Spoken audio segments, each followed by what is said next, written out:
hot na hot ang pagsusuot ng two-piece tuwing summer. Ngayon naman, mas in daw ang mga one-piece swimsuit. Sulya pa natin ang iba't ibang patok na disenyo sa chika ni Kata Tibayan.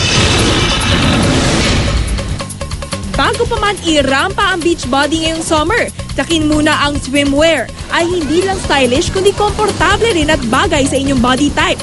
Out na ang mga tangkinis at catsuits. In naman ang mga sexy one-piece bathing suit. Tulad ng suotin na Survivor Philippines Celebrity Doubles Showdown castaway Mara Yokohama at German ramp and print model Lucy Fisher.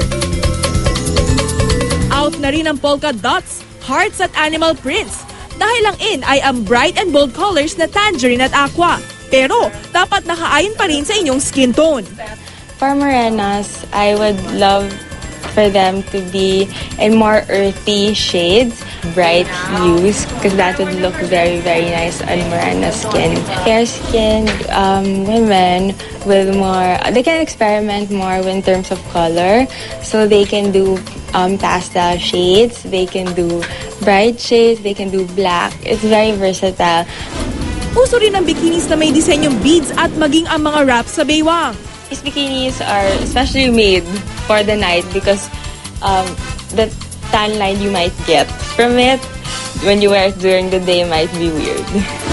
In din sa summer 2012 ang 50s inspired na high-waist bikini bottom. Suwak ito sa mga babaeng may maliit na balakang o kaya sa mga kapapanganak lang. It hides the imperfections here in the bottom area of the lower area of your abdomen. So yeah, and it also cinches your body closer. Summer must-have pa rin ang classic beach designs tulad na plain white at nautical stripes. Pero sa pamimili ng puti, check muna kung ito ay heavily padded para makaiwas sa mga wardrobe malfunction. I recommend na you wear nipple tape for any swimwear. Kahit naman maganda yung pagkakagawa, you don't know how the crash of the wave will hit you. Sa men's swimwear, in pa rin ang mga florals, mga bright shades na blue, melon at mustard, at ang classic stripes. Mas madami ng guys na nagtatry out ng mga iba-ibang klaseng fashion, for example, shorter shorts. So for this time, bolder colors are not something na strange anymore. So it's something na exciting. Kata Tibayan, nakatutok 24 oras.